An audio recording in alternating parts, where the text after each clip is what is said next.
সাক্ষী। অনেকেই আছেন এটা বোঝার বয়স তাদের হয় নাই, আবার কেউ আছেন হয়তো তখন জন্ম হয়। এই জন্য একটু জানা দরকার 7ই নভেম্বর কিভাবে সংগঠিত হলো। সেই সময়ে দেশের রাজনৈতিক, প্রশাসনিক, অর্থনৈতিক অবস্থা কেমন ছিল এবং কোন পরিস্থিতিতে শহীদ রাষ্ট্রপতি জিয়াউর রহমান বীর উত্তম সেদিন দায়িত্ব নিয়েছিলেন এবং কিভাবে তিনি করেছিলেন। এই বিষয়টা জানা খুব জরুরি।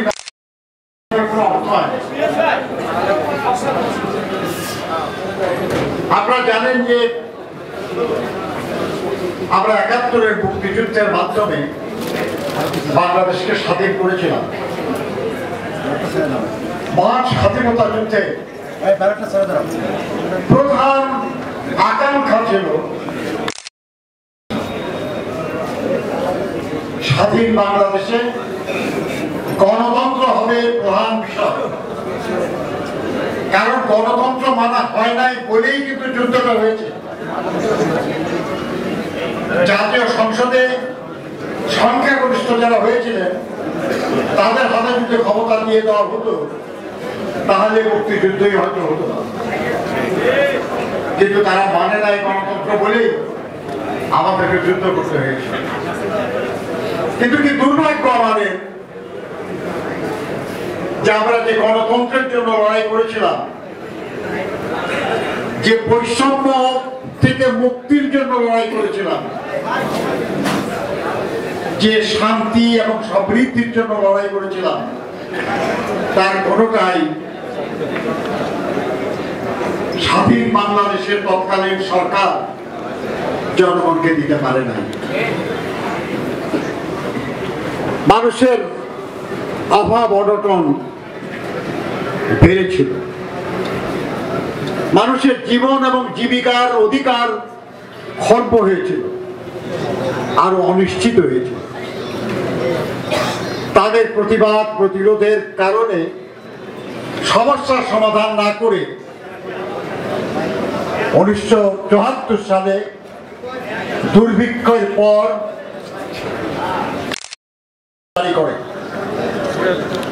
জরুরি অবস্থা জারির অর্থ হলো মৌলিক অধিকারগুলি স্থগিত করে দেওয়া।